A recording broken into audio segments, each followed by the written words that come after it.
இன்னைக்கு பாண்டியன் ஸ்டோர்ல கோமதி, மீனா, ராஜி 3 பேரும் ஆட்டோல போய்க்கிட்டு இருப்பாங்க. அப்போ போயிட்டே இருக்கும்போது கோமதி ரொம்ப அமைதியா இருப்பா. அத பார்த்துட்டு மீனா கேட்பா, "எப்ப பார்த்தாலும் படபடபடன்னு பேசிட்டே இருப்பீங்க. ஏன் இன்னைக்கு அமைதியா இருக்கீங்க?" அப்படின்னு சொல்லி கேட்பா. "அங்க என்னத்த பேச சொல்ற? இப்படி ஒண்ணுமே தெரியாத அளவுக்கு நம்ம இப்போ இருக்கோம். எப்படி போய் பேசனே தெரியல. நீயாவது என்கிட்ட ஃபர்ஸ்ட்டு சொல்லியிருக்கணும்." அப்படின்னு சொல்லி இவ சொல்லுவா. அதுக்கு மீனா சொல்லுவா, "எங்க என்ன சொல்ல விட்டீங்க? அதுக்கு தான் எல்லா விளக்கத்தையும் நேத்து குடுத்தேன்ல. கோயில்ல வச்சு மயிலக்காவ வச்சு உங்கள வச்சு பேசினா இன்னும் ரொம்ப சந்தோஷப்படுவீங்கன்னு பார்த்தேன். அதையும் சொல்ல விடல நீங்க." அப்படின்னு சொல்லிட்டு இருக்கும்போது, "நீ வீட்லயே எத்தன நேரம் பார்த்தடி? எத்தன விஷயத்த படபடன்னு பேசுற. அதே மாரி இதையும் சொல்லியிருக்கலாம்ல." அப்படிங்கும்போது, "ஆமா சொல்லலைன்னு சொன்ன உடனே என்ன அப்படியே நீங்க வந்து எல்லா பிரச்சனையும் என்னால தான் அப்படின்னு சொல்லிட்டு என் தலையிலே போடுங்க." அப்படின்னு சொல்லிட்டு இருப்பா. அதுக்கப்புறம் என்ன பண்ணனே தெரிய மாட்டேங்குது. அவ நைட்டு ஃபுல்லா தூக்கமே இல்ல. அவள எங்க வீட்டுக்கு கூட்டிட்டு வந்து பார்க்கணும். நம்ம வீட்டு வாரிசா சுமந்திருக்கா. ஆனா அதான் என்னால பண்ண முடியல. என் நிலைமைய பார்த்தியாடி? அவள அப்படி விட்டுட்டு வரையும் மனசு இல்ல." அப்படின்னு சொல்லி புலம்பிக்கிட்டு இருப்பா. நைட்டு ஃபுல்லா இத யோசிச்சு யோசிச்சு எனக்கு தூக்கமே இல்ல அப்படின்னு கோமதி சொல்லிட்டு இருப்பா. அப்போ மீனா சொல்லுவா, "நீங்க வந்து ரொம்ப யோசிக்காதீங்க. சில விஷயத்த வந்து மைண்ட்ல ரொம்ப ஏத்தக்கூடாது." அப்படின்னு சொல்லி சொல்லிட்டு இருப்பா. "நீ ஈஸியா சொல்லிட்டடி. என்னால அப்படி இருக்க முடியல." அப்படின்னு சொல்லிட்டு தலையில அடிச்சிட்டு இருப்பா கோமதி. அதுக்கப்புறம் மயில் வந்து வீட்ல அப்படியே அங்க இங்கேயும் நடந்துகிட்டு இருப்பா. அதுக்கப்புறம் அப்படியே வாசலே பார்த்துட்டு இருப்பா. அந்த நேரத்தில ஆட்டோ வந்துரும். ஆட்டோலேருந்து அவங்க 3 பேரும் இறங்குவாங்க. அப்போ மயில் நேரா போய் வாங்க அப்படின்னு சொல்லி கூப்பிடுவா. அதுக்கப்புறம் 3 பேரும் அப்படி உள்ள போவாங்க. உள்ள போய் அப்படி நின்னுட்டு இருக்கும்போது அவங்க அம்மாவும், அப்பாவும் அப்படி வந்து அப்படி ஒரு மாரி முறைச்சு பார்ப்பாங்க. இவளும் கோமதி முறைச்சு பார்த்துட்டு இருப்பா. அந்த சமயத்தில மயிலோட தங்கச்சி வந்து சுடர் வந்து "அத்தை வாங்க உள்ள வந்து உட்காருங்க." அப்படின்னு சொல்லிட்டு, "அக்கா வாங்கக்கா." அப்படின்னு சொல்லிட்டு 2 பேரையும் கூப்பிடுவா. அப்புறம் 3 பேரும் போய் உள்ள உட்காந்த உடனே, "இருங்க நான் தண்ணி எடுத்துட்டு வரேன்னு" சொல்லிட்டு சுடர் போயிருவா. அதுக்கப்புறம் இவங்க 2 பேரும் அப்படியே பக்கத்தில போய் அப்படியே நிப்பாங்க. அப்படியே முறைச்சுக்கிட்டு அவங்க அம்மாவும், அப்பாவும். கோமதி வந்து அப்படியே மயில அப்படியே பாப்பா. அப்படியே பார்த்துட்டே இருக்கும்போது அவ வயித்தையும் பார்த்துக்கிட்டே இருப்பா. அதுக்கப்புறம் வந்து சொல்லுவா இவள பார்த்து, "ராஜ்ய அந்த பழத்தெல்லாம் எடுத்து குடுமா." அப்படின்னு சொல்லி சொன்ன உடனே எல்லாத்தையும் எடுத்து குடுப்பா. குடுத்துட்டு, "எப்படிக்கா இருக்கீங்க?" அப்படின்னு சொல்லிட்டு ராஜி கேட்பா. நல்லா இருக்கேன்ம்மா." அப்படின்னு சொல்லி அவ சொல்லிட்டு இருப்பா. அதுக்கப்புறம், "நீங்க மாத்திரையெல்லாம் சாப்பிட்டீங்களா? அது சாப்பிட்டீங்களான்னு?" எல்லாத்தையும் கேட்டுட்டு இருப்பா. அவங்க அம்மா அப்படியே பார்த்துட்டு இருப்பா மயிலோட அம்மா. அதுக்கப்புறம் திடீர்னாப்புல கோமதி அப்படியே உட்காந்தவ அழ ஆரம்பிச்சுருவா. அழ ஆரம்பிச்ச உடனே ராஜியும் மீனாவும், "என்னத்தாச்சு? எதுக்கு அழுகுறீங்க?" அப்படின்னு சொல்லி கேட்பாங்க. உடனே அதுக்கு சொல்லுவா, "என் நிலைமைய பார்த்தியாடி? இந்த வீட்டு வாரிச வந்து அவ சுமந்துகிட்டு இருக்கா. நம்ம எவ்வளவு சந்தோஷமா இத வந்து கொண்டாட வேண்டிய நேரம் இது. ஆனா நம்ம எப்படி இருக்கோம் பார்த்தியா? எந்த சூழ்நிலையில இருக்கோம். அவ வந்து யார் மூலமா தெரியணும்னு இருக்கு பாரு." அப்படின்னு சொல்லிட்டு ரொம்ப வருத்தப்பட்டுட்டு இருப்பா கோமதி. கோமதி வந்து அப்படியே அழுதுகிட்டே இருக்கும்போது, "மீனா அத்த அழாதீங்க." அப்படின்னு சொல்லி சொல்லுவா. அதுக்கப்புறம் கோமதி கண்ண தொடச்சுக்கிட்டே வந்து மயில பார்த்து கேட்பா, "ஏம்மா இது எத்தனாவது மாசம்?" அப்படின்னு சொல்லி கேட்பா. "4வது மாசம்." அப்படின்னு சொல்லி அவ சொல்லுவா. அதுக்கப்புறம், "அடுத்த செக்கப் எப்பம்மா போகணும்?" அப்படின்னு கோமதி கேட்கும்போது, உடனே மயிலோட அம்மா சொல்லுவா, "ஆமா. அடுத்த செக்கப்பு போகணும்ல. அதுக்கு மாப்பிள அங்கேருந்து பெரிய கார் எடுத்துட்டு வந்து இவர கூட்டிட்டு போறாங்கல்ல. கேட்குறாங்க பாரு கேள்வி. பொண்டாட்டி இங்க வந்து வாயும் வயிறுமா இருக்கா. ஆனா, அவ பாட்டுக்கு எங்கேயோ ஊர சுத்திக்கிட்டு ஒரு பொண்ணு கூட அலைஞ்சுகிட்டு இருக்கா ஒவ்வொரு இடமா." அப்படின்னு சொல்லி சொல்லும்போது, "அம்மா சும்மா இரும்மா." அப்படின்னு சொல்லி இவ சொல்லுவா மயிலு. "அப்படிலாம் இருக்க முடியாதுடி. பெத்த பொண்ணு வந்து இங்க வாயும் வயிறுமா நம்ம வீட்ல இப்ப வந்து கண்ணு முன்னாலே இருக்கும்போது, நான் மட்டும் என்ன பண்ண முடியும்? நீ அவ்வளவு தப்பு பண்ணிட்ட." அப்படின்னு சொல்லிட்டு உன்னைய வந்து வீட்ட விட்டு துரத்துனாங்க. நியாயம் கேட்க போன உங்க அப்பாவ வந்து அந்த அடி அடிச்சாங்க. இப்ப பாரு வந்து குத்துக்கலாட்டம் வந்து வந்து உட்காந்துக்கிட்டு கேள்வி கேட்டுட்டு இருக்காங்க." அப்படின்னு சொல்லி சொல்லுவா மயிலோட அம்மா. மயிலோட அம்மா கத்திக்கிட்டே இருக்கிறத பார்த்துட்டு மீனா எந்திரிச்சுட்டு சொல்லுவா, "இப்ப நீங்க எதுக்கு சத்தம் போட்டுக்கிட்டு இருக்கீங்க? அத்தை வந்து மயிலக்காவ பார்க்க வந்திருக்காங்க. அவங்க 2 பேரும் பேசட்டும். என்னனாலும் மயிலக்கா சொல்லட்டும். நீங்க கொஞ்ச நேரம் அமைதியா இருங்க." அப்படின்னு சொல்லி சொன்ன உடனே அவங்க அம்மா அமைதியா இருப்பா. உடனே கோமதி எந்திரிச்சு மயிலுக்கிட்ட போவா. மயிலுக்கிட்ட சொல்லுவா, "இந்த பாரும்மா, உன் மேல எனக்கு வந்து கோவம் இருந்துச்சு தான். இல்லைன்னு சொல்லல. ஆனா நீ வந்து என்ன செஞ்சிருக்க கூடாதுன்னா, இப்படி எங்ககிட்ட வந்து பொய் சொல்லி எதுவுமே பண்ணியிருக்க கூடாது." அப்படின்னு சொல்லி சொல்லும்போது, அங்கேருந்து ராஜி எந்திரிச்சுட்டு சொல்லுவா, "அத்தை இப்ப இது பேசணுமா?" அப்படின்னு சொல்லும்போது, "இல்ல, என் மனசுல கொஞ்சம் நெறைய விஷயங்கள் பேச வேண்டியிருக்கு.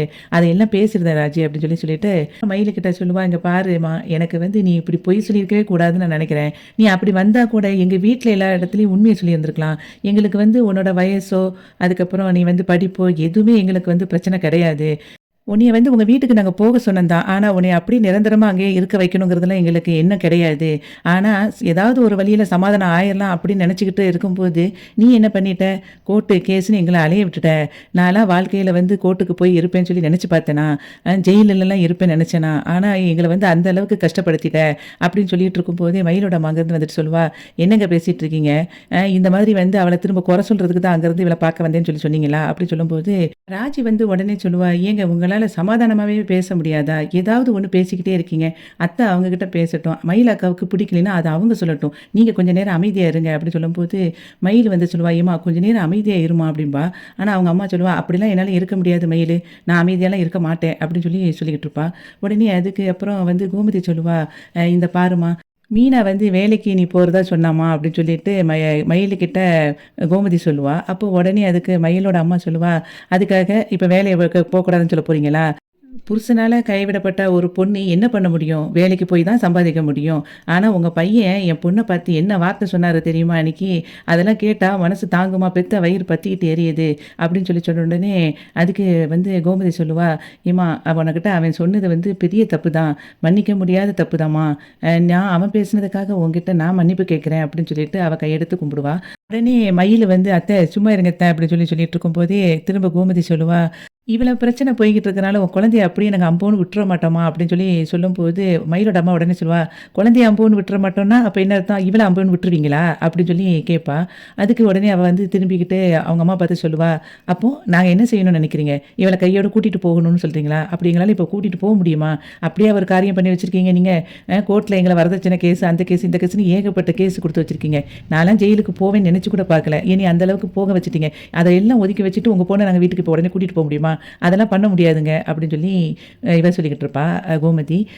அதாவது இப்ப நீங்க என்ன சொல்ல வர்றீங்க? இந்த குழந்தைய நாங்க கண்ணும் கருத்துமா பார்த்துக்கிடணும். உங்க மகன் மட்டும் கண்டவ கூட ஊர் சுத்திக்கிட்டு இருப்பானா? அப்படி கேட்கும்போது, அதுக்கு கோமதி சொல்லுவா, "இங்க பாருங்க என் மகன நான் எப்படி கண்டிக்கணும்னு எனக்கு தெரியும். நான் அத பத்தி நீங்க கவலைப்படாதீங்க. ஆனா நான் வந்து குழந்தைய நல்லபடியா பார்த்துக்கோ, நீ இன்னும் நல்லா இருந்துக்கோன்னு சொல்றதுக்கு தான் வந்தேன்." அப்படி சொல்லும்போது, மீனா சொல்லுவா, "ஏங்க ஏற்கனவே அவங்க அத்தை வந்து இப்போ நேத்து தான் எல்லா விஷயமும் அத்தைக்கு தெரியும். இன்னைக்கு வந்து அவங்கள பார்க்கறதுக்கு தான் வந்தாங்க. இடையில எதுக்கு நீங்க தேவையில்லாம பண்ணிக்கிட்டு இருக்கீங்க இந்த மாரி பிரச்சனை?" அப்படின்னு சொல்லும்போது, மயில் வந்து அவங்க அம்மாட்ட சொல்லுவா, "நீ கொஞ்ச நேரம் சும்மா இரும்மா. என்னைய வந்து இங்க யாரும் கூப்பிடவே வரல. நான் வந்து அவங்க கூட உடனே போக போறேன்னு சொல்லவும் இல்ல." அப்படி சொல்லும்போது, "உன் குழந்தைய தூக்கிட்டு போயிருவேன்னு சொல்றாங்கடி." அப்படி சொல்லுவா அவங்க அம்மா. "அப்படிலாம் இங்க யாரும் சொல்லவே இல்ல." அப்படி சொன்ன உடனே அதுக்கு அவங்க அம்மா சொல்லுவா, "ஏன்டி உன் குழந்தைய வந்து தூக்கிட்டு போயிருவேன்னு சொல்றாங்கடி." அப்படி சொல்லும்போது, அவ "அப்படிலாம் ஒண்ணும் சொல்லல." அப்படி சொல்லிட்டு இருக்கும்போதே கோமதி சொல்லுவா, "நாங்க ஒண்ணும் அப்படி ஒண்ணும் ஈவு இறக்கம் இல்லாத ஆள் கிடையாது." அப்படி சொல்லுவா. அதுக்கு உடனே அவ சொல்லுவா, மயிலோட அம்மா, "ஆமா அதத்தான் நாங்க பார்த்தோமே. என் பிள்ளை வாழ வந்தவள வந்து வீட்டு வாசல்ல வெளிய தள்ளி விட்டு போக சொன்னீங்க. என் மாப்பிள்ளைய அடிச்சீங்க. இதெல்லாம் அங்க தானே நடந்துச்சு." அப்படின்னு சொல்லிட்டு இருக்கும்போது, ஈவு இறக்கத்த பத்தி பேசிட்டு இருக்கீங்களா? இப்ப வாரிசு வருதுன்னோனே வீட்டுக்கு வந்து அத பத்தி வாரிசுன்னு சொல்லிக்கிட்டு இருக்கீங்களா? நல்லா கேட்டுக்கோங்க. நான் வந்து என் பொண்ணுக்கு குழந்தை பிறந்தவுடனே யார் முகத்திலயும் காட்ட மாட்டேன். யாருகிட்டயும் குடுக்கவும் மாட்டேன்." அப்படின்னு அவ ஸ்ட்ராங்கா சொல்லுவா மயிலோட அம்மா. வாரிசுன்னு சொல்லிட்டு வீட்டுக்கு உடனே வந்துருவீங்களா? அப்படின்னு சொன்ன உடனே அதுக்கு கோமதி சொல்லுவா, "ஏங்க பொறக்க போற குழந்தை எங்க வீட்டு வாரிசு தானே." அப்படி சொல்லும்போது, "அது பாட்டுக்கு உங்க வீட்டு வாரிசா இருக்கட்டும். ஆனா பொறக்க போற குழந்தைய உங்ககிட்ட காட்டினா தானே." "யாருக்கிட்டயும் நான் காட்ட மாட்டேன். எவ்வளவு கெஞ்சி கேட்டாலும் நான் வந்து யாருக்கும் காட்ட மாட்டேன்." அப்படின்னு சொல்லிட்டே இருக்கும்போதே, அதுக்கு அவ கோமதி சொல்லுவா, "ஏங்க இப்படி பேசி பேசியே உங்க பொண்ணோட வாழ்க்கைய நாசமாக்கிட்டீங்க. இன்னும் நாசமாக்குறதுக்கு என்ன இருக்கு?" அப்படின்னு சொல்லும்போது, மயில், "ஏம்மா பேசாம நீ வீட்டுக்குள்ள போ, ரூம்குள்ள போ." அப்படின்னு சொல்லிட்டே இருப்பா.